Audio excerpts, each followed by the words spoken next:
तलवार का एक वार और मालेराव होलकर का रूप बदल गया। जी हाँ, मालेराव होलकर बदल गए हैं। लग तो ऐसा ही रहा है कि वाकई में बदलाव अच्छा है, क्योंकि हर बदलाव बुरा नहीं होता। बदलाव तो वैसे वही है जो अच्छाई के रूप में हो। और यहाँ पर लग रहा है कि मालेराव बदल गए हैं, क्योंकि उन्हें लगता था कि देवी अहिल्या उनसे प्रेम नहीं करती, उनसे प्यार नहीं करती, सिर्फ मुक्ताबाई को ही प्यार करती है, उनकी माँ। मगर अब जब लगा कि देवी अहिल्या मालेराव को खुद से ज़्यादा प्रेम करती है, खुद की ज़िंदगी की कोई कीमत नहीं है मालेराव की ज़िंदगी और उसकी सुरक्षा के आगे, जब उसने देख लिया गोदाम में ये, तो यकीनन वो बदल जाएगा और देवी अहिल्या के प्यार को समझ जाएगा।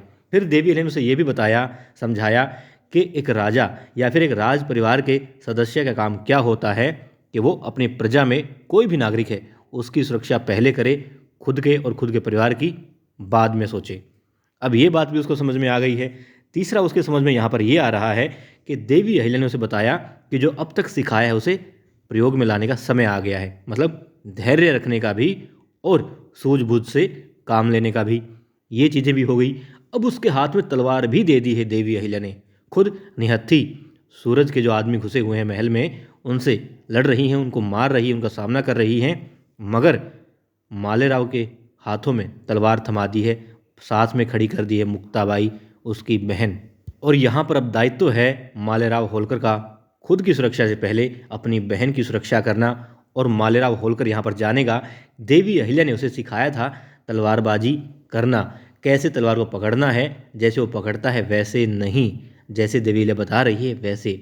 अब वो चीज़ें भी उसकी ज़िंदगी में काम आ रही है। वो देखेगा कि तलवार वाकई में वो गलत पकड़ा करता था, जैसे देवी अहिल्या बताती थी सही बताती थी। और देवी अहिल्या ने कहा था कि तुम जिस तरीके से अभ्यास करते हो और हथियारों को पकड़ते हो, उससे दुश्मन को एक मौका चाहिए और एक मौका मिलते ही वो तुम्हें बर्बाद कर देगा। इसलिए जैसे कहती हूँ वैसे करो। और वो समझ गया है कि उसे बर्बाद नहीं होना है, इसलिए भी देवी अहिल्या जिस प्रकार से सिखा रही थी वो वही काम करेगा, उसी तरीके से अपनी बहन की रक्षा भी करेगा और दुश्मनों का सामना भी करेगा या खुद को बचाएगा। भले वो तलवार ना चलाए मगर वार को रोकेगा तो सही।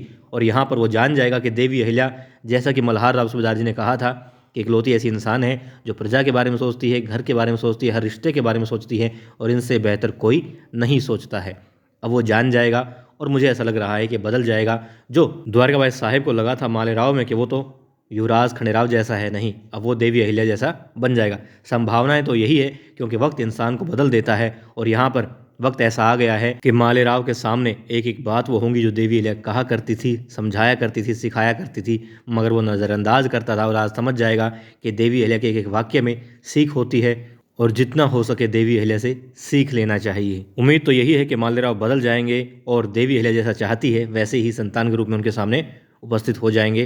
क्योंकि मालेराव बच्चा नहीं है, भले 8 साल का है, मगर मल्हार राव सूबेदार जी की संतान युवराज खंडेराव की तो शादी होने वाली थी इस उम्र में, लड़कियां देखी जा रही थी उनके लिए।